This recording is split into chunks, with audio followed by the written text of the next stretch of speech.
जल हेच जीवन. पर्यावरण आणि प्रदूषण हा विषय आज जगभरासाठी चिंतेचा विषय झाला आहे. वनस्पती व प्राणी यांचा नाश होतो आहे. जल, वायू, भूप्रदूषण, ध्वनी प्रदूषण वाढत आहे. हे सर्व प्रदूषण मानव निर्मित आहे. या प्रदूषणामुळे निसर्गाचे आणि सजीवांचे नुकसान होत आहे. म्हणूनच जनजागृती करणे गरजेचे आहे.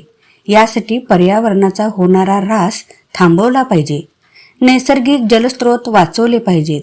मानवनिर्मित अनेक प्लास्टिक वस्तू जलस्रोतात आणि त्याच्या आजूबाजूला फेकले जातात. हे घटक जलप्रदूषण करतात. पाण्यातील सजीव घटकांच्या वर परिणाम करतात. या सर्व गोष्टींचा विचार केल्यास सुंदर सृष्टी असलेली पृथ्वी वाचवण्याचे काम हाती घेतले पाहिजे. हे ध्येय वेळा सरोजची लिहून ठेवलेले विचार. नुकत्याच पार पडलेल्या मी गाडगे बाबा मिशन स्वच्छ कोल्हापूर या दैनिक सकाळ अर्थ वॉरियर्स यांच्या अभियानामध्ये कोल्हापूरकरांच्या 3 पिढ्यांनी सहभाग घेतला. ध्येयवेळा सरोजच्या स्वच्छ पृथ्वी सुंदर पृथ्वी या स्वप्नाचा ध्यास घेऊन आमच्या परिवारातीलही 3 पिढ्या यासाठी कार्यरत आहेत. जलस्रोताचे अस्तित्व टिकवणे ही काळाची गरज आहे. यासाठी तलाव, विहिरी, खनी, नदी, बंधारे यांची स्वच्छता हे आपणा सर्वांचे सामाजिक कर्तव्य आहे.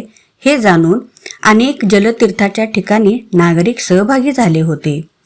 केल्याने होत आहे रे, आधी केलेचे पाहिजे या उक्तीप्रमाणे सारेजण स्वच्छता करत होते. ऐतिहासिक वारसा असलेल्या राजाराम तलाव परिसराची स्वच्छता करण्यासाठी आमचा ध्येयवेळा सरोज परिवार उत्साहाने सामील झाला. अनेक संघटनांचे शेकडो हात, हजारो हात कामाला लागले. तलावाच्या आजूबाजूला पडलेला सर्व प्रकारचा कचरा अगदी खराटा सुपली घेऊन गोळा करण्यात आला. मार्च महिन्यात वळवाचा मोठा पाऊस येतो. त्यामुळे आजूबाजूचा कचरा वाऱ्याने, पावसाने पुन्हा त्यामध्ये जाऊन पडतो. मग तो काढणे म्हणजे जास्तीचेच काम. पाणीही अस्वच्छ होते. म्हणून हा परिसर स्वच्छ करून तो कचरा त्यामध्ये जाऊ न देणे यासाठी ही स्वच्छता मोहीम. आणखी एक कारण म्हणजे पिण्याचे पाणी शुद्धीकरण करून आपल्यापर्यंत पोहोचवतो यासाठी कोट्यावधी रुपये खर्च होतात. तो वाचवता येईल. म्हणजे आपल्याकडे जेव्हा पाणी येत नाही काही कारणाने, जसं की पंप नादुरुस्त, पाईप लिकेज, तर अशा वेळी हे पाणी नागरिकांना वापरता येईल. टंचाईची झळ कमी प्रमाणात बसेल.